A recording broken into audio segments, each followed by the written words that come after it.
Hi everyone, it's me, Arielle, and it's Wednesday Warriors. And today I'm going to be talking about eating disorders and SUDs, which are substance abuse disorders.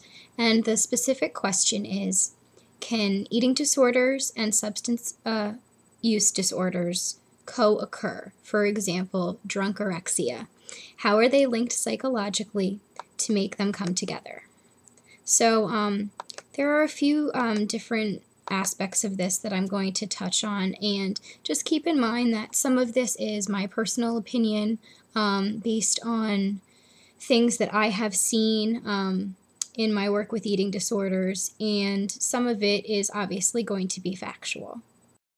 Okay, first of all, I just want to say that I typically do not really condone the use of terms such as drunkorexia, pregorexia, things like that. Manorexia is another one. My personal thoughts on that is it's anorexia, and manorexia is just if a male has anorexia.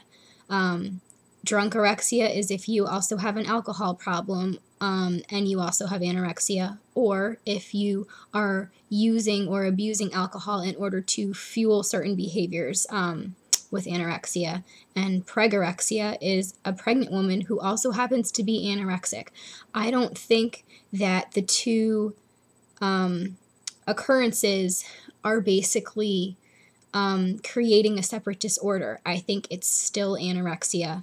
Other instances in that person's life can revolve around alcohol or around pregnancy or things like that, but still at the core, it's an eating disorder. It's anorexia. It's not something that has morphed into something completely different. That said, drunkorexia is basically a new slang term that's used to describe the behavior of women who skip meals in order to save calories for alcoholic beverages, as well as women who abuse the overconsumption of alcohol to purge food. And my thoughts are that this basically is a behavior that someone who is anorexic does anyway. Clearly, all anorexics don't necessarily do this because anorexia is an illness and we're all different people and we all have anorexia manifest in different ways if we are anorexic, if that's our eating disorder.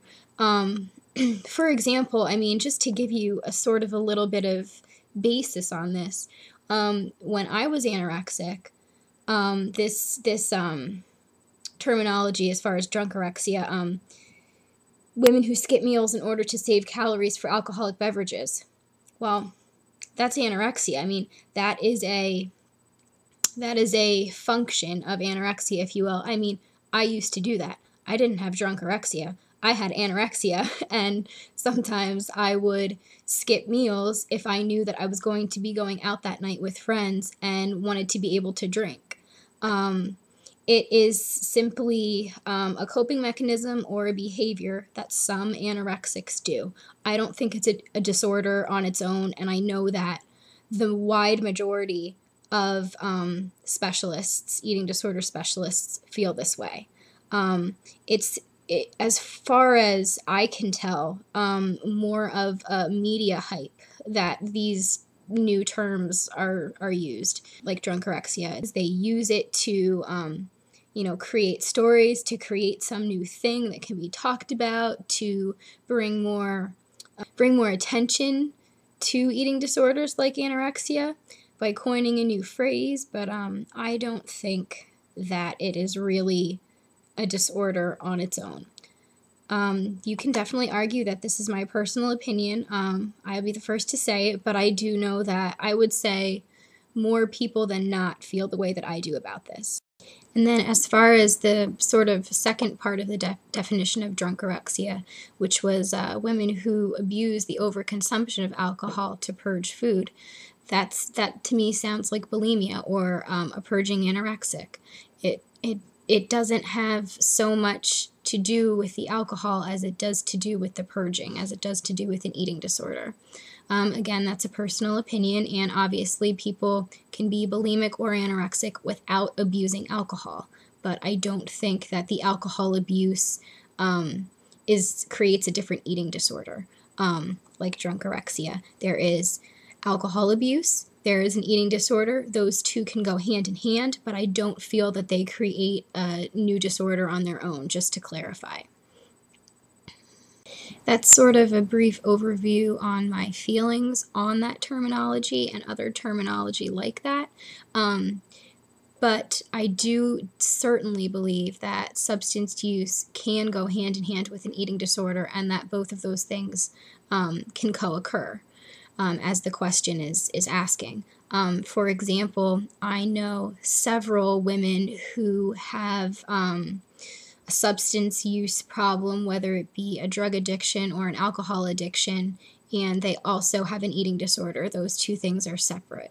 Along those lines, I definitely know a fair amount of women who have recovered from a drug addiction or have recovered from alcoholism, or are still recovering, but, have been sober, have been clean and sober for a certain number of months or years. And they also have an eating disorder, and they're still struggling with the eating disorder. But, you have an eating disorder, you have a substance use problem. It's pretty much going to stand to reason that those two things are not going to help each other, and you need to be free of both of them. And if you're only free of one of them, it's better than being a slave to both of them, of course. But if you are having a hard time with alcohol, for example, it's going to fuel your eating disorder behavior if you have that sort of illness. Can two disorders be linked psychologically? I'm sure that they can. I definitely can see that can be the case. I've seen people where that is the case. It pretty much, again, stands to reason that if you're struggling with two different illnesses, it's going to make it harder for you, and those two illnesses will often play off of each other. I know there is a lot of literature and other things sort of showing that if you have an addictive personality, you're going to be more likely to have a substance use problem in addition to an eating disorder.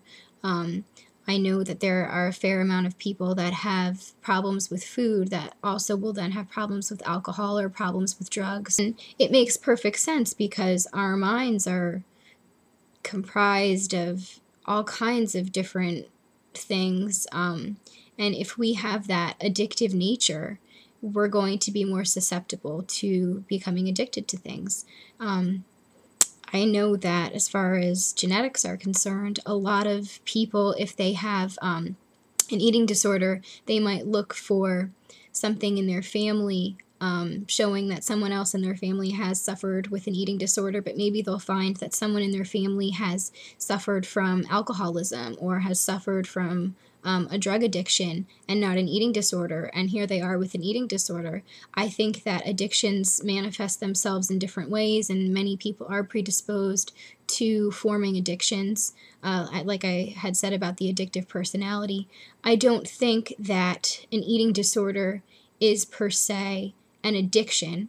I do feel that it's a mental illness, and I think that tends to be what the vast majority believe as well, that it's a mental illness. And there's certainly, oh my gosh, so much factual proof that it is a mental illness. I don't mean to say that that's just my opinion, but it doesn't mean that there isn't some level of addiction within that mental illness. As far as food, bulimics definitely have an addictive personality for the most part when it comes to food. Binge eaters certainly have an addictive personality when it comes to food.